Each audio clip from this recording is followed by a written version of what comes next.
नमस्कार विद्यार्थी मित्रांनो, एस-एस-सी सी-जी-एलचा नोटिफिकेशन आलेला आहे आणि सर्वात महत्त्वाचं काय की आता आपल्याकडे फार असा वेळ नाही राहिला आहे प्रिपरेशनसाठी.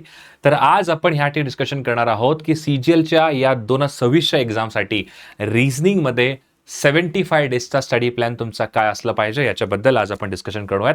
चला तर सुरुवात करूयात. आणि हा जो तुमचा नोटिफिकेशनचा पूर्णपणे आयडिया आहे तो तुम्हाला ऑलरेडी भेटला असेल. आणि सर्वात महत्त्वाचं म्हणजे काय, आपल्या रिझनिंगला तुमचा काय टार्गेट पाहिजे. रिझनिंगमध्ये तुमचा जो टार्गेट आहे तो आउट ऑफ 50 टियर 1 मध्ये 45 प्लस पाहिजे आणि टियर 2 मध्ये 90 आउट ऑफ तुम्हाला 75 त्या ठिकाणी काय करायचं आहे, टार्गेट करायचं आहे. चला तर स्टार्ट करूयात. सर्वात अगोदर आपली एक त्या ठिकाणी खूप चांगली अशी बॅच त्या ठिकाणी आपण स्टार्ट करतोय, ते पण अगदी अफोर्डेबल बॅचमध्ये, अफोर्डेबल प्राईजमध्ये. आणि सर्वात महत्त्वाचं म्हणजे काय की ह्या बॅचचा जो सर्वात इम्पॉर्टंट USP आहे ते म्हणजे मराठी लँग्वेजमध्ये तुम्हाला त्या ठिकाणी महाराष्ट्राचे टॉप एज्युकेटर, जसे की इथं क्वांटमध्ये तुम्हाला 2 एज्युकेटर आहेत. ॲडव्हान्स मॅथ्ससाठी प्रशांत सर आहेत आणि फॉर अर्थमॅटिक प्रणव सर आहेत. रिझनिंग तुमचं मी घेणार आहे आणि जनरल अवेअरनेसमध्ये तुम्हाला अरविंद सर पाहायला मिळतील. इंग्लिशसाठी अभिषेक गायके सर आहेत आणि जनरल सायन्सला नितीन सर असतील आणि निखिल सर असेल करंट अफेअर्ससाठी.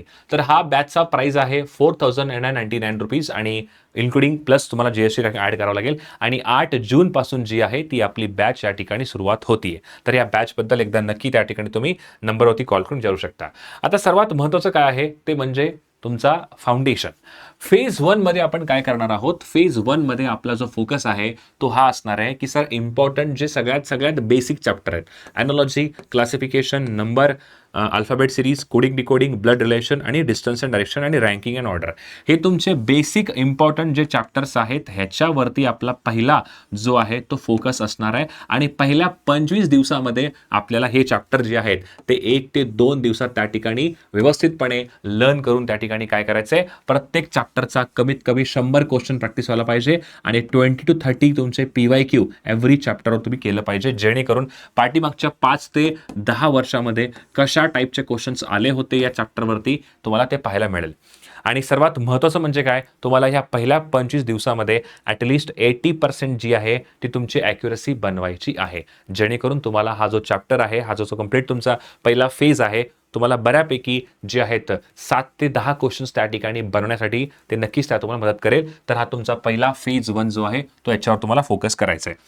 नेक्स्ट तुमचा जो इम्पॉर्टंट फेज आहे तो म्हणजे कोणता, हाय स्कोरिंग चॅप्टरवर तुम्हाला फोकस करायचं आहे. जसं की अल्फाबेट टेस्ट, डिक्शनरी ऑर्डरचे क्वेश्चन्स, सिलॉक्सचे questions, Venn diagram, mathematical operation आणि सर्वात महत्त्वाचं म्हणजे काय, क्रिटिकल रिझनिंग, स्टेटमेंट कन्क्लुजन आणि assumption and inference based questions. हे चॅप्टर तुम्हाला इतके इम्पॉर्टंट आहेत.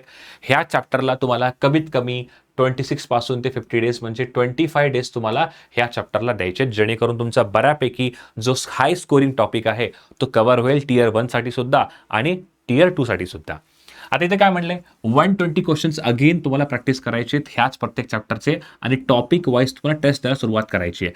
कारण की पहिल्या फेजमध्ये आपण 6 ते 7 चॅप्टर त्या ठिकाणी वाचलं होतं. आता सुद्धा पुन्हा तुम्ही 6 ते 7 चॅप्टर त्या ठिकाणी वाचणार आहात. मग असं करून काय होईल की दोन्ही फेजमधले तुमचे जे टॉपिक वाईज टेस्ट आहेत, टॉपिक तुमचे जे क्विजेस आहेत त्या ठिकाणी तुम्हाला पाहायला मिळतील आणि ते तुम्हाला अटेम्प्ट करायचे आहेत येत्या टाईममध्ये, जेणेकरून काय प्रत्येक चॅप्टर, प्रत्येक जो तुमचा टाईप आहे तो रिवाईज होऊन जाईल. आणि हे तुमच्या फेज 2 म्हणजे ह्या 25 डेजमध्ये तुम्हाला याला कंप्लीट करायचं आहे.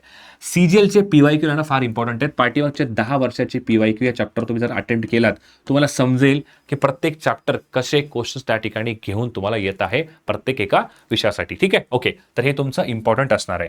आणि नेक्स्ट आहे ते म्हणजे तुमचा फेज 3.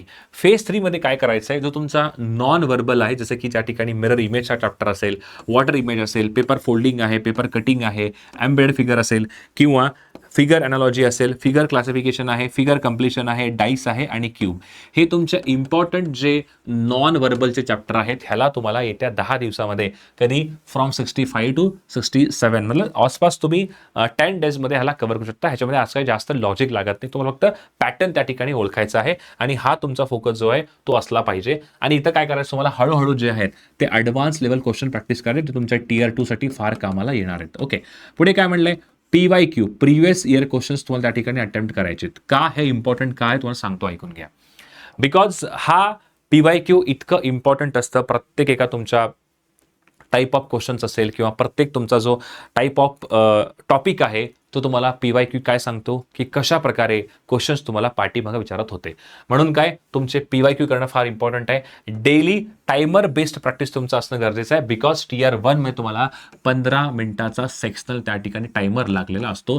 म्हणून काय, हे सर्वात जास्त इम्पॉर्टंट असणार आहे. ओके, म्हणजेच काय की सर आम्हाला काही करून 15 मिनिटामध्ये 25 क्वेश्चन प्रॅक्टिस करायचे टियर 1चे, तर एव्हरी क्वेश्चन 30 to 45 सेकंड मध्ये तुम्ही त्या ठिकाणी सॉल्व्ह करणं जास्त इम्पॉर्टंट असेल. ओके, ठीक आहे. तर हा तुमचा काय आहे, नेक्स्ट फेज 3 मध्ये 51 पासून 65 पर्यंत तुम्हाला हा टार्गेट करायचा आहे. आणि इथं काय, पर डे तुमचे प्रत्येक टॉपिकचे ॲटलिस्ट 30 to 40 क्वेश्चन तुम्हाला करायचे आहेत. आणि म्हणजेच काय काय होईल तुम्हाला की एव्हरी डे एव्हरी टॉपिक जर तुम्ही केलात तर जवळपास 150 क्वेश्चन तुम्ही त्या ठिकाणी प्रॅक्टिस करताल. तुमचा हा चांगला नंबर आहे क्वेश्चनला प्रॅक्टिस करण्याचा.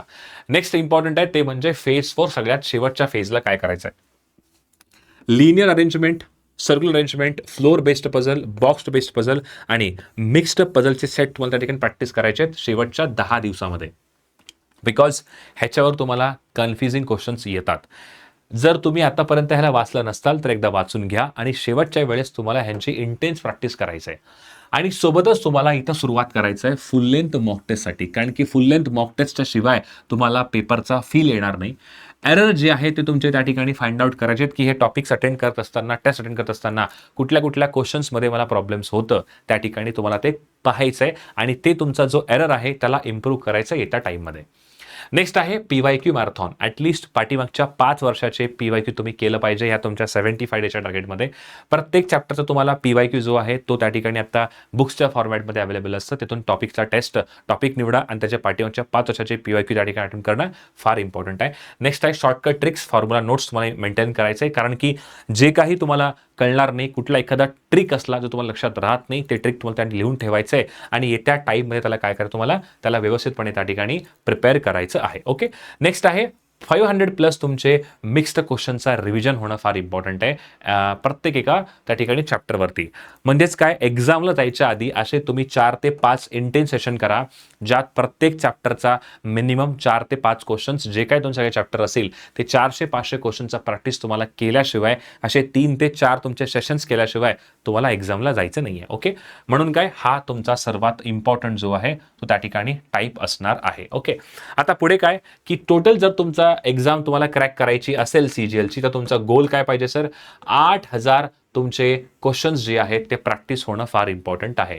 8000 मिनिमम क्वेश्चन्स जे आहेत तुमच्या प्रॅक्टिस व्हायला पाहिजे आणि 2000 तुमचा जो आहे तो PYQ सॉल्व्ह व्हायला पाहिजे तुमच्या मिनिमम 3 to 4 मंथ्समध्ये. जेणेकरून काय, हे तुमचं कन्फर्म होईल की तुमच्या टियर 1 मध्ये तुम्हाला 45+ त्या ठिकाणी मार्क येतील आणि टियर 2 मध्ये सुद्धा तुम्हाला जे आहे ते अबाव 75+ आउट ऑफ 90 तुमचे मार्क्स त्या ठिकाणी डेफिनेटली येतील. तर असा जो तुमचा ओव्हरऑल 75 डेचं टार्गेट आहे त्याला बनवा आणि त्याला प्रॉपर वेमध्ये रोजच्या रोज 3 ते 4 तास रिझनिंगचा अभ्यास करा. तुमचं क्वांटी आहे, तुमचं इंग्लिशही आहे आणि GA पण आहे, त्याला पण मॅनेज करा, जेणेकरून तुमचा ओव्हरऑल जो बॅलन्स आहे तो नक्कीच बनून राहील.